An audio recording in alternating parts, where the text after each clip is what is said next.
Hello everyone, from Dusty here, and that's Danny. I don't know if you can see behind him, but she just moved. That's Salty in the corner. She's the reason there's no curtain on that window right there. Yeah, today we're sitting down. I got a long one. This is probably going to be a two-parter. I do love movies. Movies are probably my #1 passion next to strongman, but I won't be a regular movie reviewer just because I think there's so many guys that do it better out there. Critical Drinker, Filmento, great channels.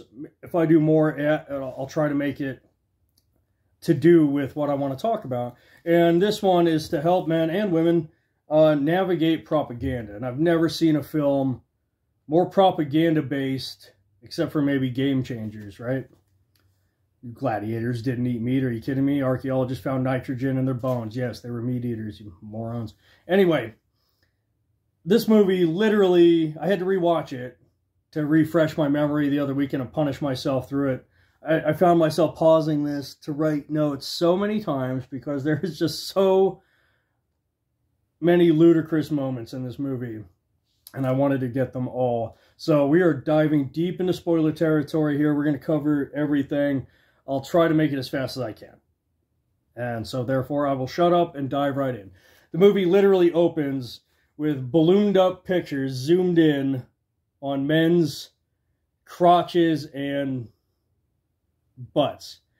Humping, twerking, basically. Men twerking. So right away, this movie's trying to set the message that provocative dancing is a man thing.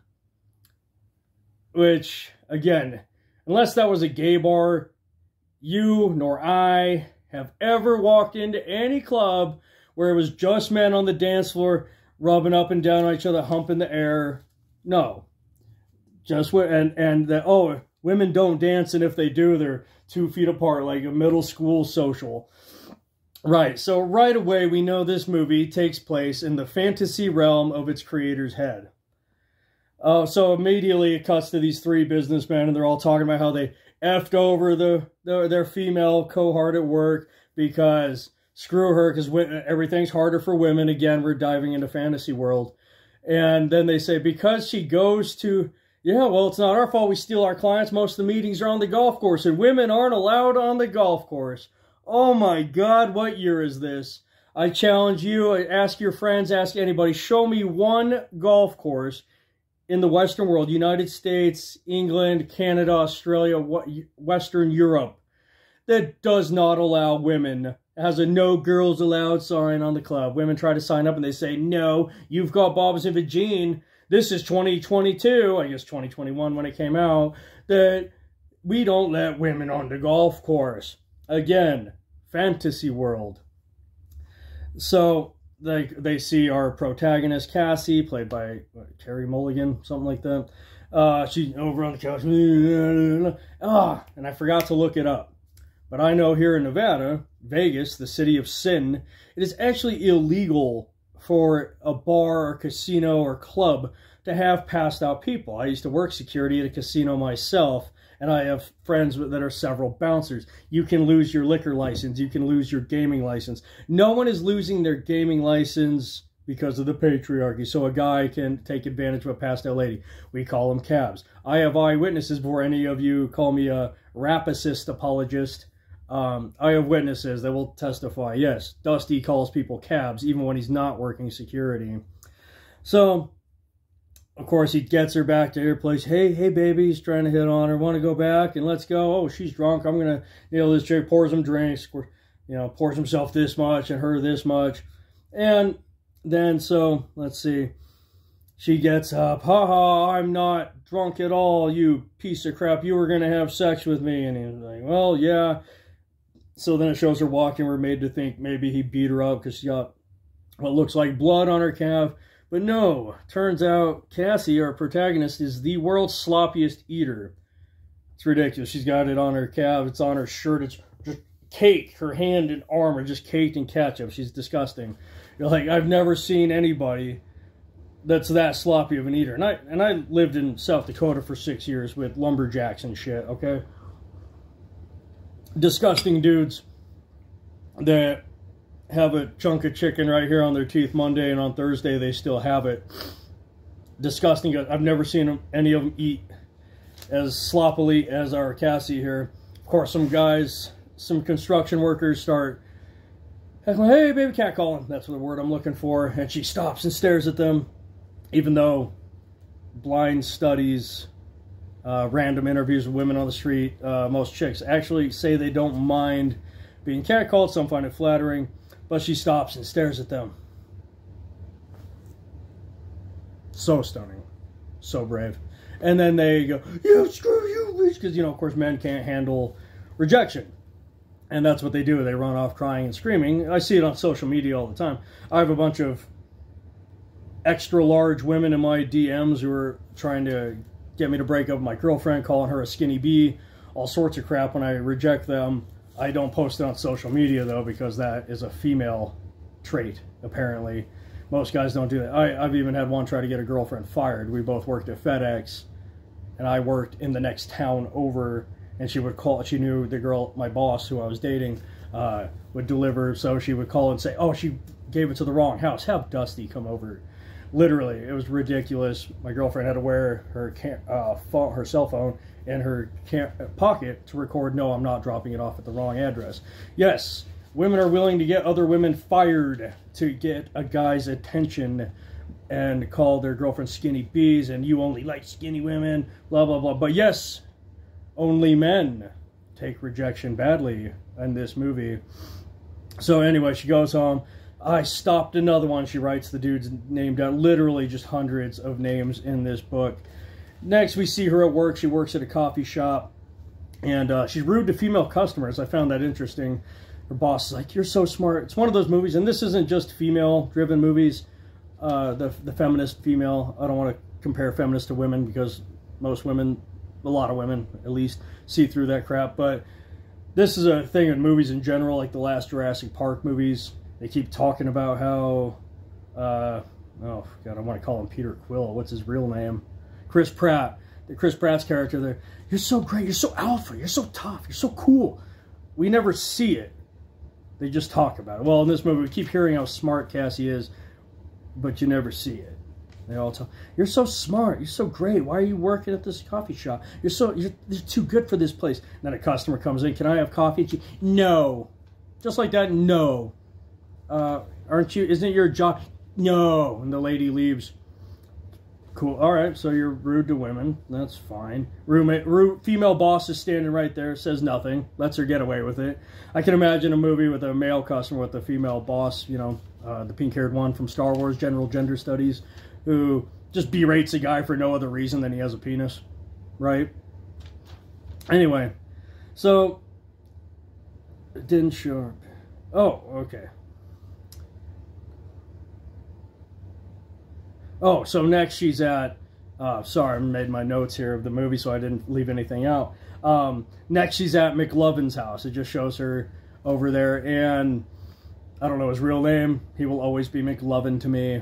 Again, we don't know if she was passed out in this one. We just see her at his house. Could have been two people drinking at the bar and went back to their place. But of course, and today, to the people that made this, the 1 in 5 crowd, the "has a man ever looked at you, then you've been raped" crowd, wrapped, watch my language, then yes, two people drinking, one male, one female, that makes the female a victim of assault and the male the perpetrator, because that is how the people making this propaganda think. Anyway. Oh, and then we see her reading her book. That was great. When we... oh, I forget the title of it. It was, oh, I should have wrote that down. Careful How You Go. That was it. Which is about fake news and propaganda, which is really funny. I don't know if they're poking fun of self-awareness at themselves in this movie. So, cute guy. What's his name? I forget his name. Bo Dunham. I've never heard of the guy. Bo Bonham.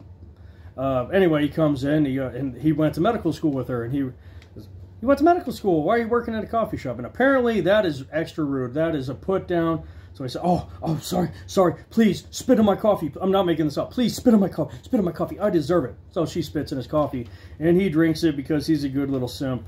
That's what real men do in this universe. They don't ask rational questions like, holy crap, you were in medical school and now you're in a coffee shop. Why? Please spit in my coffee for asking such a question, and then they drink it. Oh, okay, I had that backwards. Then McLovin's house. So, no sight of how she got there, so maybe she'd been drinking, well, you know, pretending with him, because again, we all know, a woman drinking, a man drinking, going back to the apartment, that makes the man an R word. So,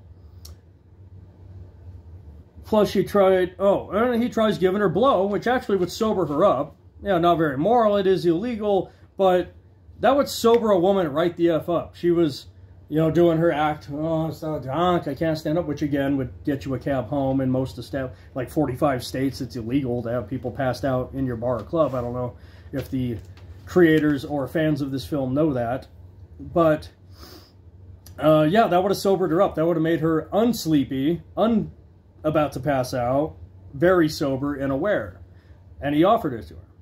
So this guy is trying to make her super aware. He's trying to make out with her again.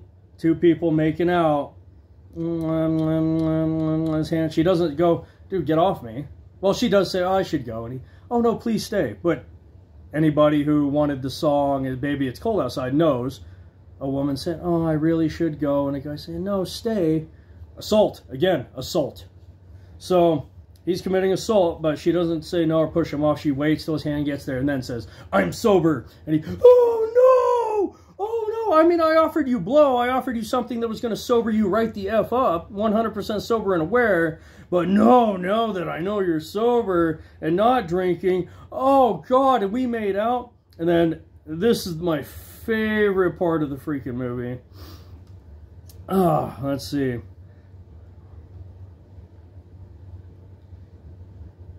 Oh yeah, she vomits in her mouth when he compliments her, because that's normal, right? You're pretty. Oh, God, did a man just compliment me? That's healthy. So, anyway, let's see.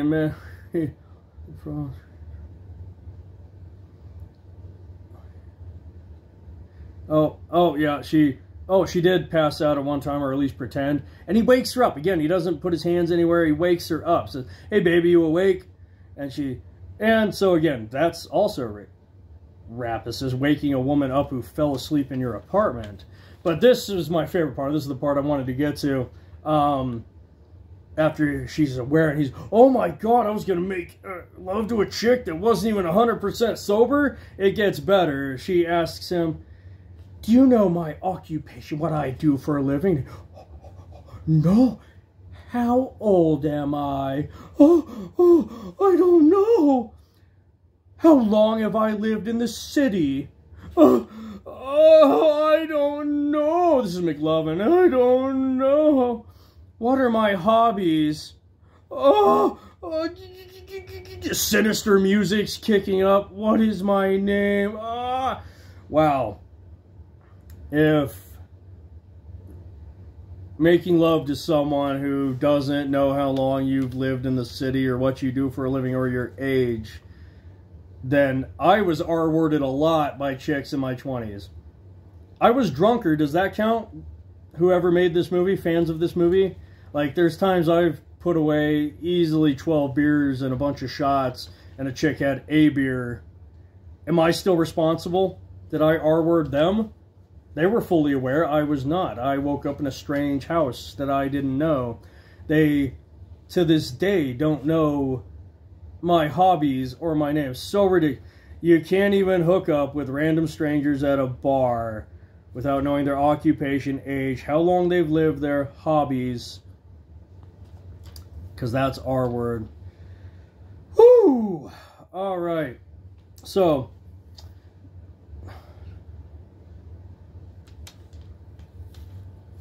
but yeah, again, I mean, that is the picture they're painting, because, again, the people that made this movie, that's it. All men, in this universe that this movie takes place in, men only get hard at the sight of a passed out chick. Any man that's not a virgin in this universe, effed a girl that was passed out. Any woman that's not a virgin in this movie it's because they drank too much and passed out and were R-worded. Okay, so, oh, then it's, oh, and I forgot. So, again, just to show what a great role model. Rude to her fellow woman in the shop. Cute guy walks in. She's, may I help you?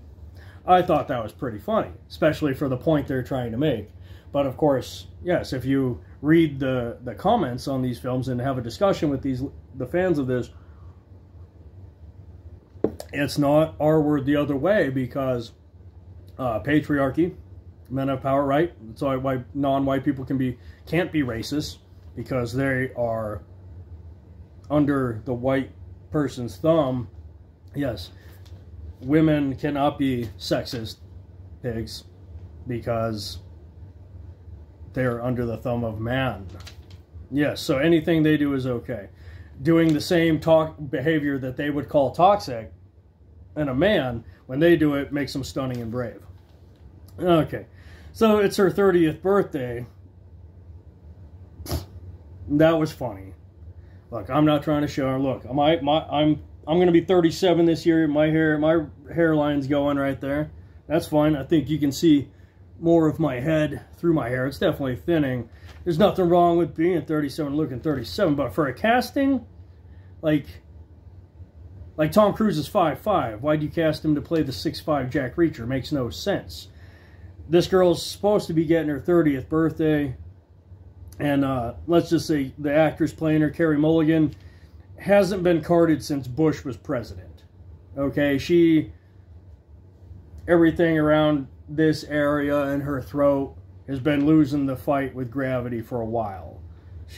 Yeah, I'm not insulting her. She's a pretty lady. She's just way above a 30-year-old lady. So I just thought that was bad casting. Again, but yeah, she's living with her parents. Her parents like want her out, and then her parents are made to be kind of bad because they're like, "Hey, get the F out of here. You're 30," and you know, again, it's not possible. When a dude lives with his parents at 30, no matter what's happened to him in life, loser. Get your shit together, bro. When a chick lives with her parents at 30, she's deep. Something terrible must have happened to her. Okay, so. Oh, then Bo, Mr. Spit Drinker, and Simp comes back in begging for dates. Because, yes, a real man begs for dates. Remember that guy? Yeah, chicks just love a guy that actually begs for their dates and says, "I promise I will never ask you anything again. You'll always be right. You can always spit in my drink and I will have it. I will never say anything controversial or have an opinion of my own." What a man. That's a real man right there. I mean, just oozing testosterone. Oh, so then we get a clip of black and white movie about a guy describing women taken out of context to remind us America hates women, of course. Oh, she was the best student and he sucked. Once again, we are told that she was just the best. She's so smart. Straight A's, straight A's. Okay, and doing the math, though, again, there's just the writing in this movie. To get into medical school, you first have to go, I believe, to be a grad student. So she would have been 22 at least. Now, the big catalyst of the film that happened to her friend Nina happened 7 years ago. So she would have been 23. She would have been a freshman. Really? So her first year of medical school, you all knew she was going to be the greatest. What is this, another 6 years of medical school? So she didn't even get... So she got 1/6 of her medical school, and you guys all know she was a genius. Okay. Anyway. Oh, he asked her if she wants to come upstairs to his apartment, and she gets freaked out like, "Oh, God, that's what R-words do. Only an R-word. Real men trying to persuade for consensual sex would never ask a woman to his apartment. No way. He's an R-word." She freaks out and leaves. So she's happy. Let's see.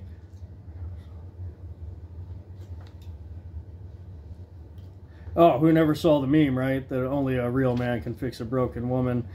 Of course, in today's world, a broken woman is a woman who has worn makeup, been told she's pretty, right? That makes you vomit in your mouth.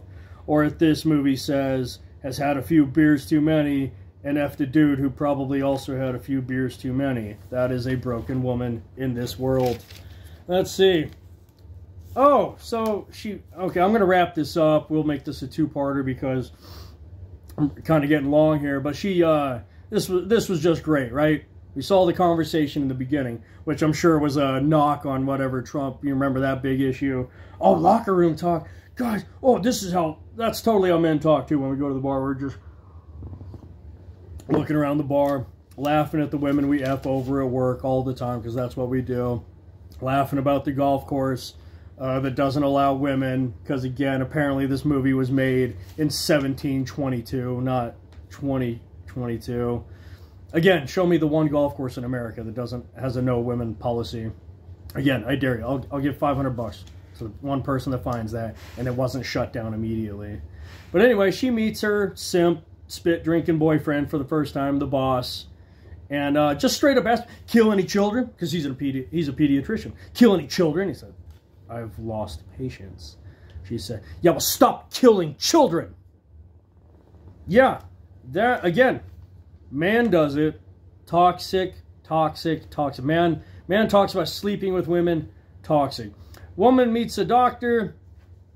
A child's doctor has treated children, and not all of them have made it. I mean, maybe they came to him with leukemia or cancer, and they died under his care. It's okay to call him a child. Stunning and brave. Stunning and brave. Again, rude is only rude if you have a dong between your legs. When you've got a vagine, it makes you strong. Oh, okay. Anyway, we're going to wrap it up right there with Bo Barnum Dunham, whatever the hell his name is, wilting like a little simp that he is in this movie. Oh, okay, you're right, I won't let any children die in my care, even if they do come to me with an incurable terminal disease, you cold-hearted... For next time. Alright, guys, if you like this content, don't be a jerk. Like it, share it, subscribe. Alright, help a brother out, help your fellow brethren out. And ladies, too, if you know any that happen to be victims of this shite. And we will get further into that on my next review. Thank you.